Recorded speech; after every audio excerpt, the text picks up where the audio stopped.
Hey everybody, Rob Woodbridge from Untether.tv here. What you're about to see, is a single clip. It's a few minutes of a much larger episode that can be found on Untether.tv. So enjoy this, but if you'd like to see the whole thing, just check out Untether.tv. Hope you enjoy it. Thanks.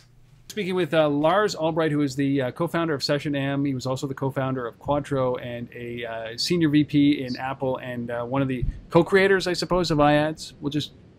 Yeah. Nobody from Apple listens to this anyway, so you can lie all you want here, Lars.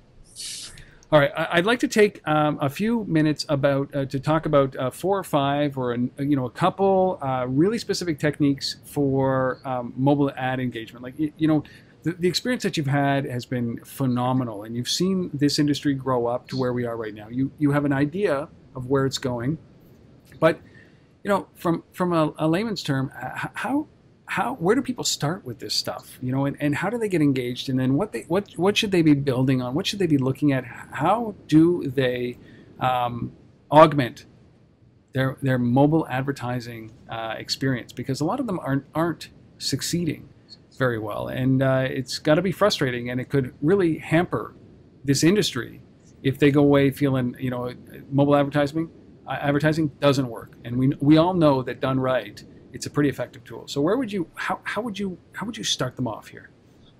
Sure. Well, I think the first place to start is you got to think beyond the banner. Like don't just check the box in mobile if you're advertising and say hey, I spent my 50 grand in mobile. I blasted out banners. I got a 0.6% click-through rate. Something happened after. I'm not sure if it worked really well. But I did mobile. I'm happy that I did mobile. Or I can tell my superiors I did mobile. So you got to shift away from that. This shouldn't be about checking the box. This should be about what can I do to really connect with the consumer. That's one thing. The other is think about the audience you want to reach and what the right creative experience is going to be with that audience. So for example, I talked about that American Family Insurance, but that was a pretty cool. They thought about the audience. They identified it to 13 DMAs, 13 cities.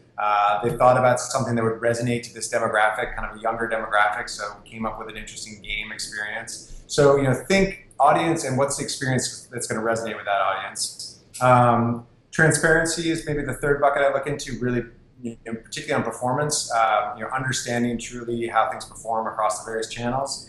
You can't necessarily expect from the networks full transparency into all the apps or publishing partners specifically, because by nature, if you work with premier partners, they're going to be a little bit protective on full transparency, but you certainly want to understand how things did across your different channels and what type of advice you can get in terms of what you saw, and is there anything unique about the program that gives you data? Like our system can tell you more about what did people redeem from a reward standpoint. All that kind of comes back into informing your experience.